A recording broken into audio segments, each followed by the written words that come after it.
तो हमारा जो आज का टॉपिक है बेटा वो लिमिट एंड कंटिन्यूटी है। आज हम लिमिट को समझेंगे ढंग से और कंटिन्यूटी को भी समझेंगे।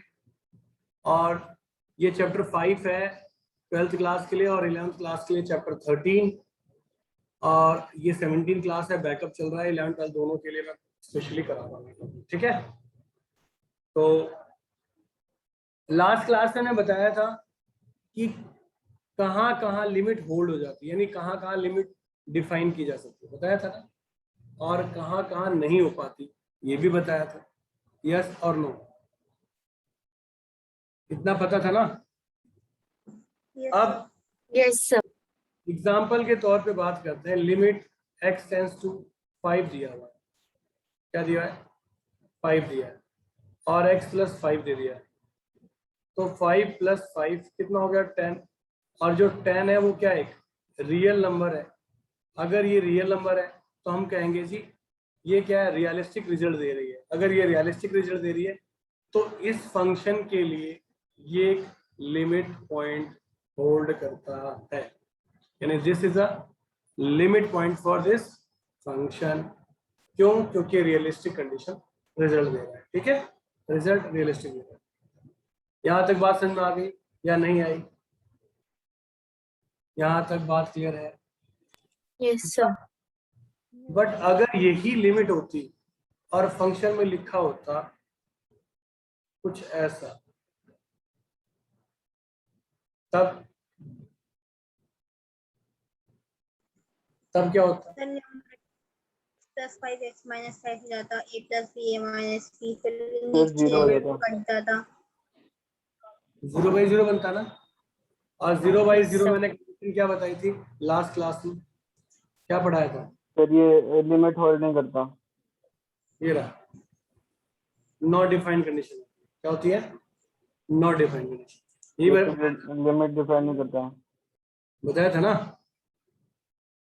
Yes sir. अब आपको बता दूं कि फंक्शन की एक खासियत है लिमिट के साथ कि फंक्शन तब तक ट्राई किया जाता है जब तक वो डिफाइन नहीं हो जाता। क्या मतलब? We are trying till that time that it can be defined. यानी हर फंक्शन को हर मुमकिन कोशिश की जाती है डिफाइंड करने की, अगर फिजिबल है तो। कहने का सेंस ये है कि सर इसे कैसे डिफाइन किया जाए। तो बच्चों अगर डायरेक्ट लिमिट डालने पर फंक्शन नॉट डिफाइन हो रहा है तो हम उसे सिंप्लीफाई करते हैं, ब्रेक करते हैं। पहले स्टार्टिंग क्या करते हैं? ब्रेक करते हैं। आपने फॉर्मूला पढ़ा हुआ है, सबने पढ़ा है ना फॉर्मूला, ये ए plus b a minus B, इससे कैंसल। अगर अब आप लिमिट डालेंगे तो 5 प्लस 5 10 ही आया ना, आया ना। yes sir. फंक्शन कहता है कि at any cost I need to be defined. मैं किसी भी कीमत पे डिफाइन होना पसंद करूंगा rather than not defined. Clear है? ये बात क्लियर हुई? तो हम हर मुमकिन कोशिश करेंगे इसे डिफाइन करने की। तो डिफाइन करने का पहला प्रोसेस, जब कंडीशन डायरेक्ट लिमिट डालने पर नॉट डिफाइन आ रही हो, डायरेक्ट लिमिट डालने पर नॉट डिफाइन आ रही हो, तो इन दैट केस पहला काम सिंप्लीफिकेशन होता है, यानी ब्रेकिंग होता है, तोड़ना होता है, फैक्टर बनाना होता है, पहला काम। पर सभी के सभी केस ब्रेक तो नहीं हो सकते या फैक्टर तो नहीं बन सकते। तो उनके लिए क्या है? तो उनके लिए कुछ फॉर्मूले बनाए गए हैं। ठीक है, वो फॉर्मूले में लिख तो अभी रहा हूं पर समझाऊंगा बाद में। ठीक है, लिख अभी रहा हूं पर समझाऊंगा बाद में। Limit x tends to 0 sin x upon x, limit x tends to 0 x sin x, limit x tends to 0 tan x upon x, limit x tends to 0 x tan x। की वैल्यू 1 है। इन सभी की value क्या है? 1 है। Clear है? अरे बात समझ में आई या नहीं आई? सर आ गई। Sir. x tends to 0, 1 minus e की x माइनस 1 अपॉन x, ये 1 होता है। ये प्रॉपर्टी लिख रहा हूं, मतलब फॉर्मूला लिख रहा हूं एक तरह, ठीक है। ये क्या है, प्रॉपर्टीज है कुछ, और ये प्रॉपर्टी ऐसे क्यों बनी है, क्या लॉजिक है।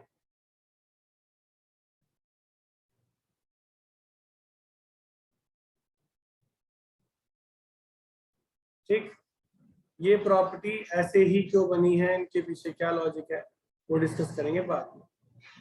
ठीक, अब समझते हैं आगे की बात।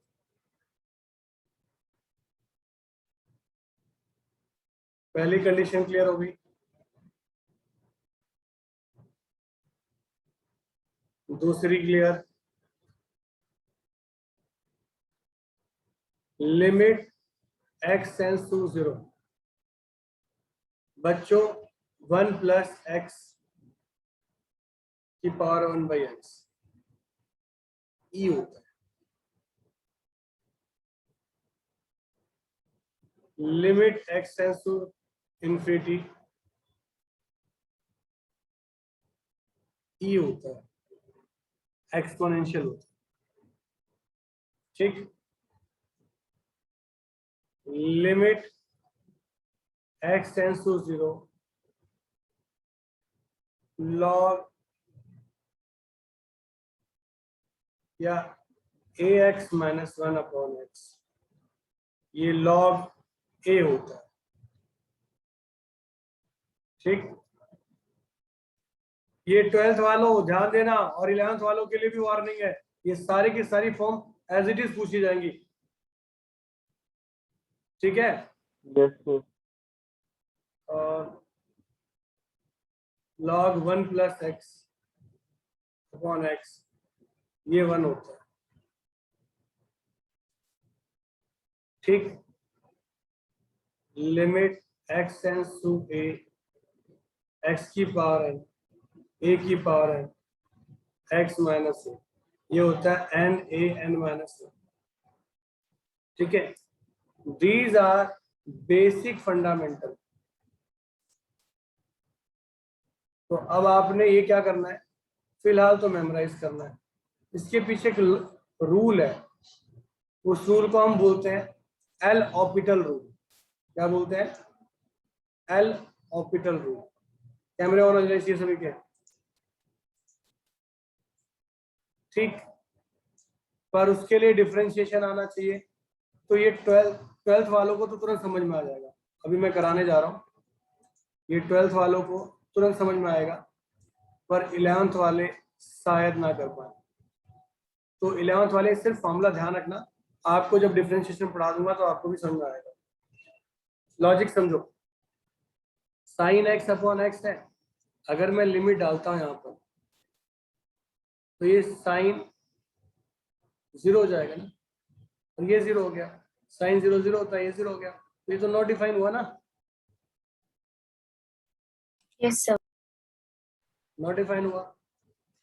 बच्चों, इस फॉर्म को डिफाइन करने के लिए एक रूल लगाया गया, उस रूल को बोलते हैं एल ऑपिटल। एल ऑपिटल कहता है कि आप नोमेटर को अलग डेरिवेटिव करो और डिनोमिनेटर को अलग डेरिवेटिव करो और फिर यूज करो। तो साइन का डेरिवेटिव क्या हो गया, कॉस, और एक्स का 1, लिमिट 0। अगर आप 0 रखोगे तो क्या हो गया, 1 आएगा ना। सारे क्वेश्चन, ये सारे फॉर्मूले इसी कंसेप्ट पे काम करते हैं। 11th वालों परेशान मत होना, अगर आ गया तो ठीक है, नहीं आया तो कोई बात नहीं। जैसे मान लो इसको देखते हैं, तो इसका डेरिवेटिव क्या होता है, 1 अपॉन 1 प्लस, देखो अगर मैं डायरेक्ट डालता हूँ 0, तो लॉग 1 प्लस 0 और 0, लॉग 1 0 होता है, 0/0 नॉट डिफाइन हो गया। अरे हुआ नहीं हुआ, Yes, sir. Yes sir. और शॉर्ट ट्रिक में भी आपका ये काम करेगा एल हॉस्पिटल रूल। जिन बच्चों ने शॉर्ट ट्रिक यानी डायरेक्ट क्वेश्चन करने हैं, इसका डेरिवेटिव क्या होगा, 1 अपॉन 1 प्लस एक्स, और इसका डेरिवेटिव 1 हो गया। अगर अब मैं 0 डालूंगा इसमें तो क्या मिलेगा मुझे, 1 ही मिलेगा ना। Yes, sir. यानी जब भी लिमिट लगी हो तो अगर आपसे डायरेक्ट डालने पर वो नॉट डिफाइन हो रहा है, क्या हो रहा है, नॉट डिफाइन, ये काम आएगा आपके कंटिन्यूटी में, काम आएगा पूरा। तो आप क्या करेंगे, ऊपर का अलग डेरिवेटिव करोगे, नीचे का अलग डेरिवेटिव करोगे, उसका लिमिट ट्राई करोगे। अगर मान लीजिए फर्स्ट डेरिवेटिव करने के बाद भी उस पर नहीं आया तो दोबारा डेरिवेटिव करोगे, 2 बार करोगे, 2 से 3 बार में आपका निकल जाएगा, मैक्सिमम 2 बार आएगा, इतना डिफिकल्ट नहीं आएगा आपके सिलेबस में। आगे बात समझ में, ये डायरेक्ट ट्रिक है और ये कंटिन्यूटी के लिए सीधा यूज होगी, ध्यान रखना, कंटिन्यूटी में डायरेक्ट यूज होगी ये।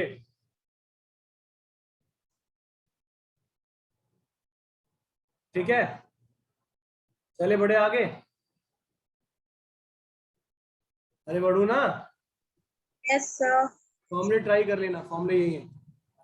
अब गेम आती है कि सर 1-2 क्वेश्चन पहले समझा दो करके, तो पढ़ने में मजा भी आए, है ना, ऐसी हवा बना रहे हो। तो बच्चों 1-2 क्वेश्चन पहले सीख लेते हैं, देख लेते हैं, और फिर आगे बढ़ते हैं। ध्यान रखना, जो फॉर्मूले बताए फॉर्मूले डायरेक्ट यूज होने वाले हैं। जैसे मान लीजिए मैं एक क्वेश्चन करवा रहा हूं, ये एक्सरसाइज है, एक्सरसाइज पे क्वेश्चन है, ये रहा क्वेश्चन, जरा ट्राई करना, सभी ट्राई करो।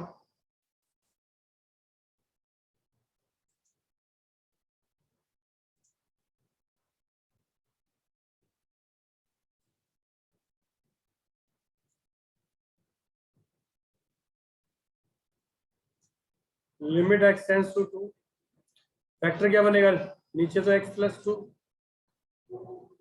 और x माइनस 2 बन गया, ऊपर फैक्टर क्या सर बनेगा, ऊपर sir 3x plus 5 X minus 2. x minus 2। ये इससे कैंसिल डायरेक्ट डालो, तो 2 डालोगे 6 प्लस 5 11 और 2 डाल 11/4. ठीक है। Yes sir. अच्छा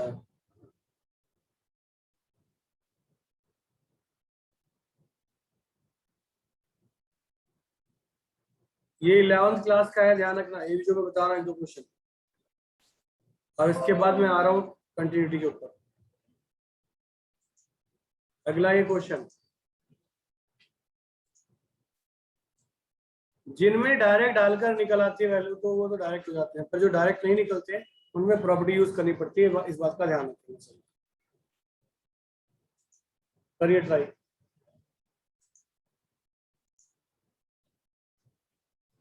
अदिति बेटा, अरे रिप्लाई करो सभी के सभी, फिर Yes, sir. ये समझ में आ रही बात।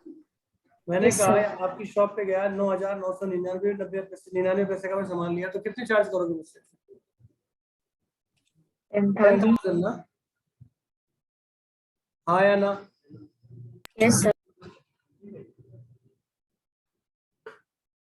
अगर आप मैं 10,000 का सामान लेकर आता हूँ, 10,000 10 पैसे का सामान लेता, तो कितने चार्ज करती है आप उससे,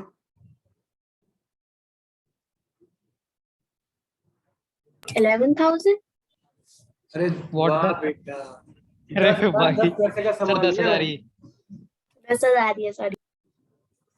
तो कितने लेते हैं आप उससे, 10,000 ही लेती सर. कितना, अरे 10,000 करते हैं ना। Yes, sir. हाँ, और अगर मैं 10,000 का ही सामान खरीदता तो भी 10,000. तो आपने नोटिस किया कि थोड़ा सा कम था तब भी 10,000 चार्ज हुआ, थोड़ा से ज्यादा था तब भी 10,000 चार्ज हुआ, और जब 10,000 था तब भी चार्ज हुआ। अगर ऐसी कोई सिचुएशन आती है कि फंक्शन तीनों फॉर्म एक ही रिजल्ट दे दे, तो उस कंडीशन को हम क्या बोलते हैं, कंटिन्यूटी बोलते हैं, या फिर बोलते हैं एग्जिस्टेंस ऑफ लिमिट, या लिमिट एग्जिस्टेंस बोल सकते हो। ठीक, ओके। अब एक क्वेश्चन कर लेते हैं, एक पैटर्न करवा रहा हूं, ये 11th और 12th दोनों का कंबाइंड सेशन है, इस सेशन के बाद कोई कंबाइंड सेशन नहीं होगा, ठीक है।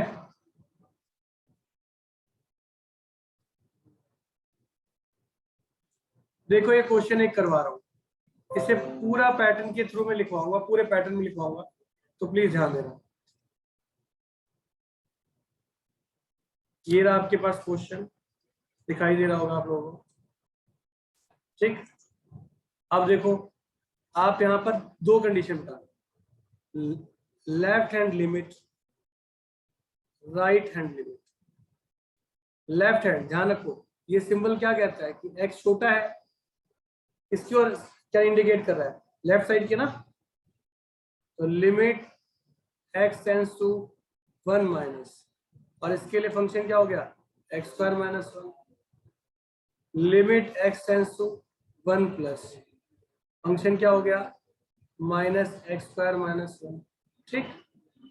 यस और नो, ओके। Yes, sir. अब पुट करते हैं, x tends to 1 minus h, so that s tends to 0, limit s tends to 0। अब x की जगह 1 माइनस h का होल स्क्वायर और 1, put x tends to 1 plus है तो 1 plus h, so that s tends to 0, limit s tends to 0, तो minus 1 plus h का whole square minus 1। अगर आप 0 डालते हो तो 1 का स्क्वायर 1 आ जाएगा, यानी 0 हो जाएगा, और अगर इसमें 0 डालते हो तो माइनस 1 ये माइनस का 2 हो जाएगा। अगर दोनों सेम होंगे तो ही हम इक्वल वाले पार्ट को सॉल्व करेंगे, वरना हम कहेंगे सीधा कि भैया LHL RHL के इक्वल नहीं है, hence it is not continuous, not continuity at x equal to 1, or not existence